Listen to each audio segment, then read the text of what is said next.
इंसाफ।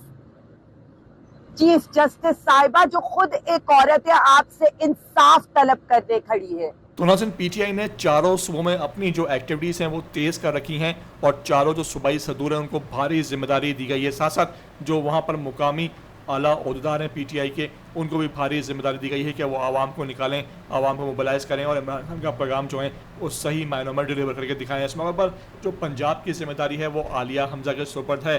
Chief organiser Alia Hamza इंतहाई बहादुर अंदाज में आवाम में जा रही हैं, जगह जगह जो मुकामी ओहदेदार हैं, तंजीम के लोग हैं, उनसे मिल रही हैं, मुलाकात कर रही हैं और कह रही हैं कि 5 अगस्त के लिए हमें भरपूर तैयारी करनी है। इस मौके पर लॉयर्स का एक बड़ा कन्वेंशन भी लाहौर में होने जा रहा है और इंतज़ार हुसैन पंजोता जो इमरान खान के वकील थे, इंतहाई दबंग जो है वो उनका किरदार रहा है पीटीआई में, वो मिले हैं आलिया हमजा से, उनको दावत दी है। इस मौके पर आलिया हमजा ने सरसरी बात करते हुए इस साम्राज्य को, निज़ाम को एक मरतबा फिर आईना दिखा दिया और अपनी गुफ्तगू में ये कहा कि कहाँ जो है वो एक मरतबा फिर बताया कि किस तरह जो डॉक्टर यास्मीन राशिद हैं वो जेल में हैं, किस तरह और जो असीरान हैं वो पीटीआई के जेल में हैं और ये निज़ाम, ये साम्राज्य जो है वो आंखें बंद किए बैठा है। इस मौके पर क्या खूब इनका अंदाज़े गुफ्तगू था और किस तरह उन्होंने वहाँ पर सारी बात कही। मैं आपको उनकी वीडियो बयान जो है वो सुनवाने जा रहा हूँ। आपसे रिक्वेस्ट है कि वीडियो को आखिर तक देख लेना। नए आए हो चैनल पर तो लाजमी इसको आप सब्सक्राइब करो, लाइक करो, शेयर करो और कमेंट करके मुझे अपनी कीमती आरा से लाजमी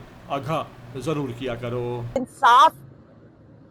चीफ जस्टिस साहिबा जो खुद एक औरत है, आपसे इंसाफ तलब करने खड़ी है। बसद एहतराम इस कौम की मां डॉक्टर यास्मीन राशिद, जिनका सुबह मेडिकल जमा कराया गया था जेल ट्रायल में कि वो बीमार हैं इसलिए जेल ट्रायल में नहीं आ सकती, इंसाफ के कत्ले आम के लिए उन्हें फौरी तौर पर डिस्चार्ज करा के जेल ट्रायल के लिए ले जाया गया, सिर्फ इसलिए कि हमारे सियासी कायदीन को सजा दी जा सके। सारी जिरा ये बताती है कि ये सारे केसेस पाकिस्तान तहरीक इंसाफ